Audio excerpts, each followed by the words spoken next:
다윗의 시대에 해를 거듭하여 3년 기근이 있으므로 다윗이 여호와 앞에 간구하매 여호와께서 이르시되 이는 사울과 피를 흘린 그의 집으로 말미암음이니 그가 기브온 사람을 죽였음이니라 하시니라.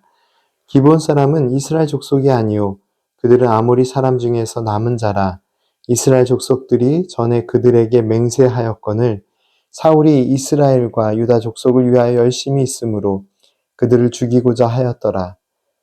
이에 왕이 기브온 사람을 불러 그들에게 물으니라. 다윗이 그들에게 묻되 내가 너희를 위하여 어떻게 하랴? 내가 어떻게 속죄하여야 너희가 여호와의 기업을 위하여 복을 빌겠느냐 하니 기브온 사람이 그에게 대답하되 사울과 그의 집과 우리 사이의 문제는 은금에 있지 아니하오며 이스라엘 가운데서 사람을 죽이는 문제도 우리에게 있지 아니하나이다 하니라. 왕이 이르되 너희가 말하는 대로 시행하리라. 그들이 왕께 아뢰되 우리를 학살하였고 또 우리를 멸하며 이스라엘 영토 내에 머물지 못하게 하려고 모해한 사람의 자손 7사람을 우리에게 내주소서. 여호와께서 택하신 사울의 고을 기브아에서 우리가 그들을 여호와 앞에서 목매 달겠나이다 하니 왕이 이르되 내가 내주리라 하니라. 오늘 본문 말씀을 통해 먼저 확인할 수 있는 내용은 다윗이 통치하는 시기에 3년 동안이나 기근이 있었다는 사실입니다. 무려 3년 동안이나 가뭄이 이어졌기에 큰 어려움이 아닐 수 없었습니다. 그래서 다윗은 하나님께 이 가뭄의 원인이 무엇인지를 가르쳐 주시기를 구합니다. 하나님께서는 이 가뭄이 사울과 그 집안이 저지른 죄악 때문인데 구체적으로 기브온 사람들을 죽이며 많은 피를 흘린 죄 때문이라고 말씀하십니다. 2절 말씀에도 기록되어 있지만 기브온 사람들은 이스라엘 사람들은 아니지만 아모리 족속 중에서 살아남은 사람들이었습니다. 여호수아 9장 말씀에서 이 기브온 사람들이 남게 된 과정을 확인할 수 있는데요. 여호수아 시대에 이스라엘 민족의 가나안 정복 시기에 사실은 모든 사람들을 내쫓았어야 했지만 이스라엘 백성들은 이 기브온 사람들과 평화 조약을 맺고 결코 죽이지 않겠다는 약속을 한 적이 있습니다. 그 약속이 옳고 그름을 떠나서 문제는 이스라엘 백성들이 여호와 하나님 앞에서 그들을 죽이지 않겠다고 맹세를 했습니다.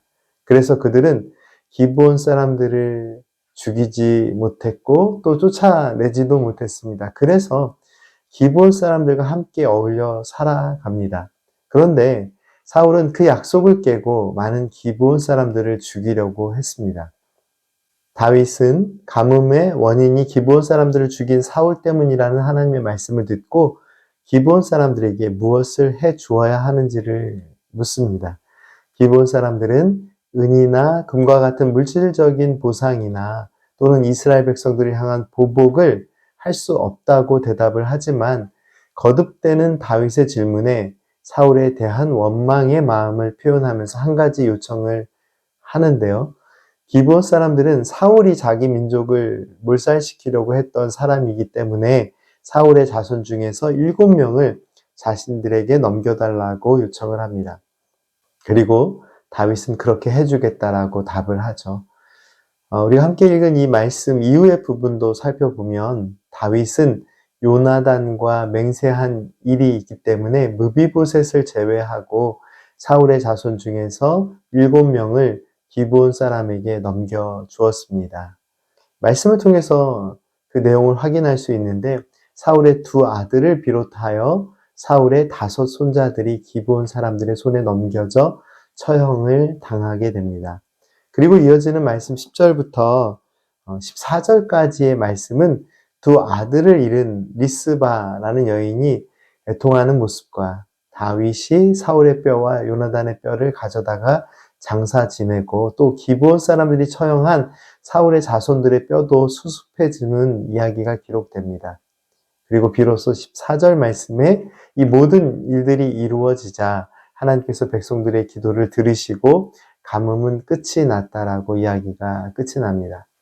본문 말씀의 내용을 함께 정리해 보았는데요. 오늘 본문 말씀은 사울이 약속을 깨고 수많은 기브온 사람들을 죽음으로 몰아넣은 상황이 하나님께서 보시기에 합당하지 않았음을 분명하게 보여주고 있습니다. 그리고 2절 말씀에서도 구체적으로 확인할 수 있지만 사울이 이 기브온 사람들을 죽이려고 했던 것이 사울의 열심 때문이라고 기록하고 있습니다. 사울은 이스라엘과 유다 족속을 위하여 열심을 내었습니다. 그리고 그 열심으로 인해 살상을 많은 사람들을 죽음으로 내모는 그런 악행을 저지릅니다. 그런데 이 열심이 하나님께서 보시기에 어떤 열심이었을까요? 잘못된 열심이었습니다. 하나님께서는 그것을 죄악이라고 분명하게 말씀하십니다.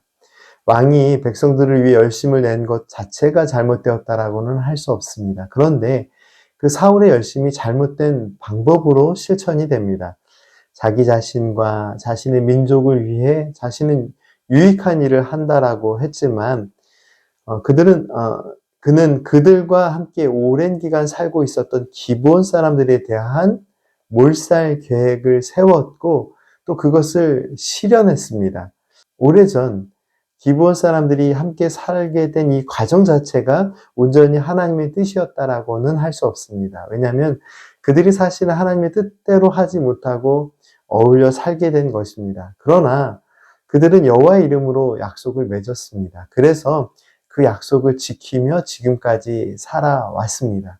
그런데 사울은 자신의 잘못된 열심으로 오랜 기간 이스라엘 백성들과 함께 지금까지 평화롭게 살고 있던 이 기브온 사람들을 어느 날 갑자기 모두 죽이려고 했습니다. 하나님의 뜻을 벗어난 열심으로 너무나도 잔인한 일을 벌인 것입니다.